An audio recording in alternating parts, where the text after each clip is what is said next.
Hey friends, Radhe Radhe. Welcome to my YouTube channel. कैसे हैं आप सब? उम्मीद करती हूँ आप सब अच्छे होंगे। तो फ्रेंड्स, सबसे पहले आप सभी को दुर्गा अष्टमी और नवमी की बहुत बहुत बधाई। तो फ्रेंड्स, कल था दुर्गा अष्टमी। तो जैसे ही हम लोग पूजा करके फ्री हुए, वैसे ही मेरी सासू माँ का फ़ोन आ गया कि आज अष्टमी में ही नवमी लगेगा, थोड़ा टाइम बाद, मतलब दोपहर के बाद नवमी लग जाएगा। तो हम हस्बैंड वाइफ दोनों व्रत थे 9 दिन का, तो हमें नवमी में ही व्रत खोलना था, क्योंकि हमारे यहाँ नवमी में ही व्रत खोला जाता है, दसवीं में नहीं खोला जाता। तो मेरी सासू माँ ने बोला कि नवमी लग जाएगा और सुबह 6 बजे तक रहेगा। तो हस्बैंड ने बोला चलो शाम को ही पूजा कर लेते हैं, हवन वगैरह जो भी करके व्रत खोल लेते हैं, क्योंकि सुबह इतनी जल्दी जल्दी हो नहीं पाएगा। सुबह उठो, सारा काम करो, फिर पूजा की तैयारी करो। पूजा करने में भी बहुत टाइम लग जाता है और हवन करने में तो 1 डेढ़ घंटे लग जाते हैं। तो हमने प्लान बनाया कि ठीक है, जब शाम को नवमी लग रहा है तो शाम को ही हम हवन करके व्रत खोल लेते हैं। तो इसीलिए मैंने सारा तैयारी किया। और मेरा बेटा भी व्रत था, तो मैंने कहा चलो मैं उसके लिए पहले कुछ बना लेती हूँ, वो कुछ खा ले, जिससे उसकी टेंशन ना रहे मुझे। उसके बाद फिर मैं इधर पूजा की तैयारी करूँगी, जो जो चीज़ें करना है ना हवन के लिए, पूजा के लिए, वो सब फिर रेडी करूँगी।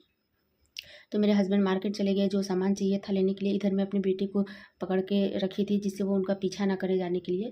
और फिर मैंने आलू बनाया अपने अपने बेटे के लिए, क्योंकि वो कब तक वेट करता हवन होने का, वो बच्चा था, उसे भूख लग जाती।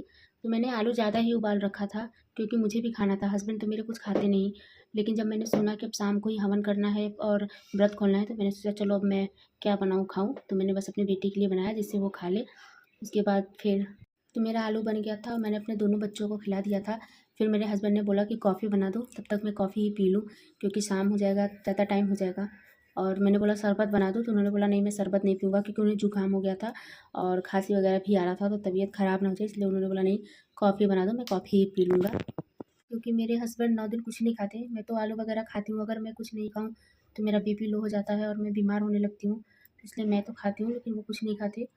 तो मैंने उनके लिए कॉफ़ी बनाया, और उनके लिए क्या, हम दोनों के लिए कॉफ़ी बनाया, और मेरा कॉफ़ी बन गया। फिर हम दोनों ने बैठ के कॉफ़ी पिया, क्योंकि मुझे किचन भी साफ़ करना था और मेरा डुग्गू लाल भी रो रहा था सोने के लिए। तो मैंने कहा पहले मैं कॉफ़ी पी लूँगी, फिर इसको सुलाऊँगी, जिससे इसके सोने का मुझे कुछ लाभ मिल सके। जागते हुए तो ये एक भी काम नहीं करने देता मुझे। तो ये सोया रहेगा तो जितना हो सकता है जल्दी जल्दी मैं अपना काम ख़त्म कर लूँगी। तो फाइनली वो सो गया है और घर में शांति आ गई है मेरे। वो क्या कहते हैं उसको, हंगामा है पूरी तरह से। तो उसको सुला के फिर मैं गई किचन में, क्योंकि हमने जो चाय कॉफ़ी पिया था, बेटे ने जो नाश्ता किया था, वो सब बर्तन था। तो मैंने कहा ये सब पहले धो के सिंक साफ़ कर लूँगी, उसके बाद मैं किचन पूरी अच्छे से साफ़ कर लूँगी, गैस वगैरह सब, क्योंकि प्रसाद बनाना है और माता का प्रसाद बिल्कुल सफाई से बनाया जाता है। तो मैंने सब पहले धो के किचन अपना साफ़ किया। उसके बाद अब मैं जाऊँगी नहाने। वैसे तो मैं सुबह ही नहा लेती हूँ, और सुबह नहा भी लिया था, क्योंकि पूजा भी करना था और आरती भी करना था नवरात्र का, और बेटे के लिए फलाहार बनाना था, हस्बैंड के लिए चाय बनाना था। तो सुबह ही नहा ली थी, लेकिन अभी मुझे प्रसाद बनाना था, तो मैंने सोचा चलो मैं फिर से एक बार नहा लेती हूँ। उसके बाद किचन मेरा साफ़ हो गया, तो मैं अब चली गई नहाने।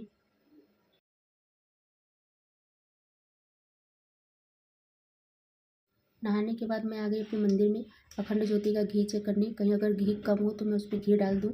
लेकिन घी उसमें सही था, क्योंकि मेरे हस्बैंड ने उसमें कुछ देर पहले ही घी डाला था, तो मुझे पता नहीं था। तो देखा घी सही था, तो मुझे घी नहीं डालना पड़ा। थोड़ा सा मैंने डाला घी, जिससे वो सारी रात जल सके। उसके बाद घी सही था, तो फिर मैं आई अपने किचन में, क्योंकि मुझे जल्दी जल्दी प्रसाद भी बनाना था। किचन में आने के बाद मुझे जितने बर्तन का यूज़ था, मैंने उतना बर्तन लिया और उसे साफ़ पानी से धोकर साफ़ कपड़े से पोंछ लिया, क्योंकि अभी छोटे छोटे कीड़े पता नहीं कैसे उड़ रहे हैं।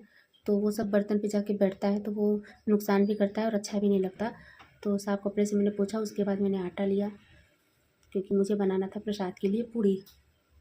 और मैं आटा ले रही थी, तो सोच रही थी कि पूड़ी के लिए आटा कम नहीं हो जाए, क्योंकि 5-5 करके ऐसे 45 पूड़ी रहेगा। 5 एक पे 5 एक पे 5 ऐसे करके 45 पूड़ी लगता है। तो मुझे ऐसा लग रहा था कहीं कम ना हो जाए, लेकिन मैंने लिया तो कम तो नहीं हुआ। उल्टा एक पूड़ी बच ही गया, एक्स्ट्रा हो गया। और फिर मैंने उसमें शक्कर मिलाया, क्योंकि पूड़ी माता रानी के लिए चढ़ाने के लिए जब बनता है तो उसमें वो मीठा पूड़ी बनता है, तो उसमें मैंने थोड़ा सा शक्कर मिलाया और मेरा आटा लग गया है। और अब मैं बनाऊँगी माता रानी के लिए पूड़ी। मैं चकला और बेलन धोना भूल गई थी साफ़ पानी से, तो पहले मैंने उसे अच्छे से साफ़ पानी से धोया, उसके बाद साफ़ कपड़े से पोंछा। जब हम भगवान के लिए प्रसाद बनाते हैं, या ऐसे नवरात्रों में माता रानी के लिए प्रसाद बनाते हैं, तो हमें बहुत अच्छा लगता है। एक बहुत ही अच्छी वाली शांति हमें मिलती है। मतलब अच्छा लगता है। और मैं जब ऐसे कुछ बनाती रहती हूँ तो अपना देवी गीत गुनगुनाती रहती हूँ। फिर मुझे याद आ जाता है कि ओ मैं तो ब्लॉग बना रही हूँ, तो फिर मैं शांत हो जाती हूँ। लेकिन अच्छा लगता है। मेरी आदत वैसे भी है कि जब हम मैं काम करती रहती हूँ तो ज़्यादातर तो मैं देवी गीत या भजन ही गाती हूँ। तो वो मैं गाती रहती हूँ और अपना काम करती रहती हूँ। और मैं अपना पूड़ी बना बना के कुछ रख रही हूँ, फिर उसको निकाल रही हूँ, उसके बाद फिर बनाऊँगी। और क्योंकि शक्कर डाला है ना तो वो चिपक जा रहा है एक ही में। आज अष्टमी और नवमी दोनों है, तो आज सब ने अपने घर कन्या को खाना खिलाया है। मैं अपने घर कन्या को खाना नहीं खिलाती, क्योंकि मेरे हस्बैंड का मानना है कि जब हम ज़रूरतमंद को चीज़ें देते हैं ना, जो भी चीज़ें हम देना चाहते हैं, तो वो ज़्यादा फलित होता है और सही भी होता है। क्योंकि हमारे और आपके जैसे जो अच्छे घर के लोग होते हैं ना, उनका तो जो मन करता है वो खरीद के खा लेते हैं, या पेरेंट्स भी ला के दे देते हैं एक बार बच्चे के बोलने पे। लेकिन जो गरीब घर के बच्चे होते हैं ना, उन्हें हर चीज़ें नहीं मिल पाती। तो इसलिए हम खाने पीने वाली चीज़ें खरीदते हैं, और हम यहाँ पे एक गरीबों वाली बस्ती है, वहाँ पे जाके गरीब बच्चों को देते हैं। तो हम लोग गए थे वहाँ पे देने, और मैंने उसका वीडियो नहीं बनाया, क्योंकि मेरा या मेरे हस्बैंड का ही सोच लो, हमारा मानना है कि हर चीज़ शो ऑफ करना ज़रूरी नहीं होता। इसलिए मैंने उसका वीडियो नहीं बनाया। और उधर में जब हम सब उधर हम लोगों को बाँट कर आए, तो फिर यहाँ पे पूजा की का प्रसाद मैंने बनाया। तो मेरा प्रसाद पूड़ी और हलवा दोनों बन गया है, तो मैं हलवा भी निकाली हूँ ठंडा होने के लिए। तो अब मैं हवन की तैयारी के लिए लोहे के तगाड़ी में आटे से जो बनाया जाता है ऐसे डिजाइन, चौकोर डिजाइन में, वो डिजाइन बना रही हूँ। उसके बाद रोली से मैं स्वास्तिक का निशान बनाऊंगी। और मैंने आम की लकड़ी तोड़ कर रख लिया है, और मेरा स्वास्तिक भी बन गया है। तब से मेरा बेटा आ गया, बोल रहा है मम्मा मैं आम की लकड़ी उसमें रखूँगा हवन करने के लिए। तो उसको भी कुछ करने का मन कर रहा था, तो वो अपना लिया, और वो अपना तगाड़ी में उसको जैसे मन किया अपना वो उसको रख रहा था कि हवन ऐसे करना है। इधर मेरा छोटा वाला बेटा रो रहा था मोबाइल लेने के लिए, क्योंकि मतलब उसके सामने मैं व्लॉग भी नहीं बना पाती, कुछ भी नहीं कर पाती। देखिए वो मोबाइल लेने के लिए कितना ज़्यादा रो रहा है। फिर उसके पापा ने उसको अपने पास बुला लिया, और ये मुझे समझा रहा है कि बीच में मैंने स्पेस रखा है, यहाँ पे आप लोग हवन कीजिएगा। फिर मैंने हवन के लिए जो भी सामग्री होता है हवन का, वो सब था, लेकिन उसमें घी और गुड़ मिलाना था, तो मैंने उसमें घी और गुड़ मिला लिया। और फिर अपने हस्बैंड को बुलाया कि आप देख लीजिए कहीं कम ना पड़ जाए, क्योंकि उन्हें हवन करने में बहुत टाइम लगता है, 1 घंटे लगभग लग जाते हैं। तो उनको बुलाया कि आप देख लीजिए कहीं ऐसा नहीं हो कि हवन करते समय बीच में ये ख़त्म हो जाए। तो वो आके देखे, उन्होंने बोला और ले लो, तो फिर मैंने और लिया। और इसमें मैंने घी और गुड़ जो भी मिक्स करना होता है उसे मिक्स किया, और उसके बाद ये हवन की सामग्री तैयार हो गई है मेरी। और मैंने जो हलवा अलग से निकाला था ठंडा होने के लिए, तो वो भी ठंडा हो गया है, और उसे मैं पूड़ी पे रख रही हूँ, क्योंकि अब हम लोग को जाना है पूजा करने।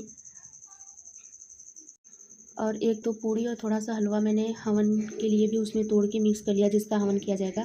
क्योंकि जब हम 9 दिन का फास्ट रखते हैं ना, तो जब हवन करते हैं तो ये सब भी मिला के उसमें हवन किया जाता है, उसके बाद ही हम कुछ अनाज खा पाएंगे। तो मैंने उसमें मिक्स कर लिया है, और मैंने अपना किचन भी साफ़ कर लिया, और अब हम जा रहे हैं पूजा करने।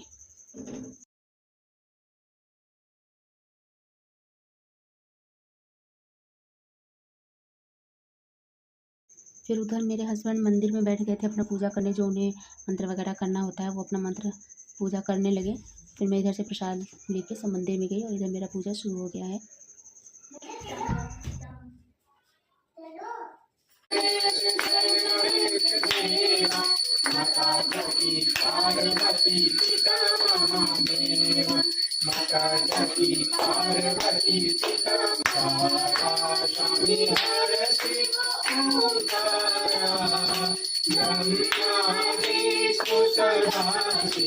हरे रामी हरे हरे हरे महादेव एकानन चतुरानन पंचानन राजे रसानन करुणासन विश्ववाहन साजे हरे हरे हरे महादेव अम्बे तू है जगदम्बे काली जय दुर्गे अप्परवाली तेरी गुण गाए भारती हो मैया हम सब उतारे तेरी आरती अम्बे तू है जगदम्बे काली जय दुर्गे अप्परवाली तेरी गुण गाए भारती हो मैया हम सब उतारे तेरी आरती भजनों में भीड़ बड़ी है भाई जानो दल पर टूट पड़ो मगर तो सिंहों से भी बलशाली है दशभुजाओ वाली, दुखियों के दुखाने भी हमारे की हो मैया, हम सब उतारे तेरी आरती अम्बे। कर्पूरगौरं करुणावतारं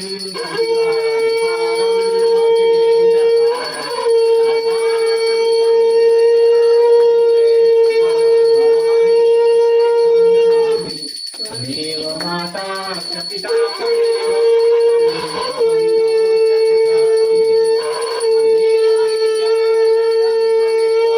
त्वमेव सर्वं मम देवदेव।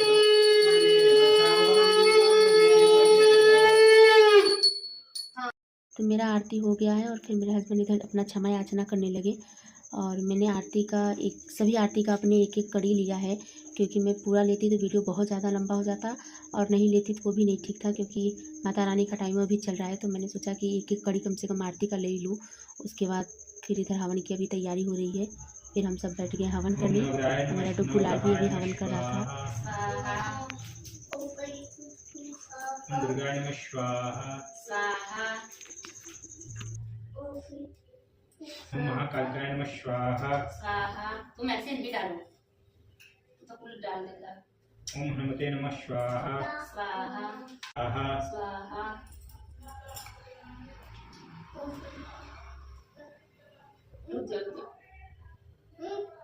रुको।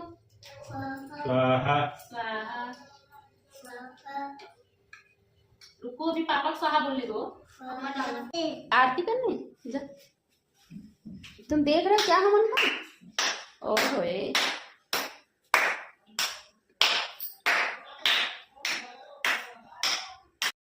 तो मेरा हवन हो गया है, और हवन करने के बाद फिर से आरती करना होता है, तो हम लोग फिर से आरती कर रहे हैं।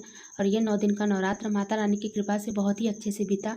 जितना हमने सोचा नहीं था उससे कहीं ज़्यादा अच्छे से मेरा 9 दिन का नवरात्र बीत गया, और हमें पता भी नहीं चला, और हमारा व्रत भी बहुत अच्छे से हो गया। और उम्मीद करती हूँ कि आप लोगों का भी नवरात्र का टाइम बहुत ही अच्छे से बीता होगा। माता रानी करे कि आप लोग खुद स्वस्थ रहिए, मस्त रहिए। अपनी कृपा दृष्टि माता रानी हमेशा आप सब पर बनाए रखें। आप लोग जो चाहिए आप लोगों को माता रानी वो सब दे। तो प्रेम से बोलिए साचे दरबार की जय, माता रानी की जय। हर हर महादेव। Bye bye friends.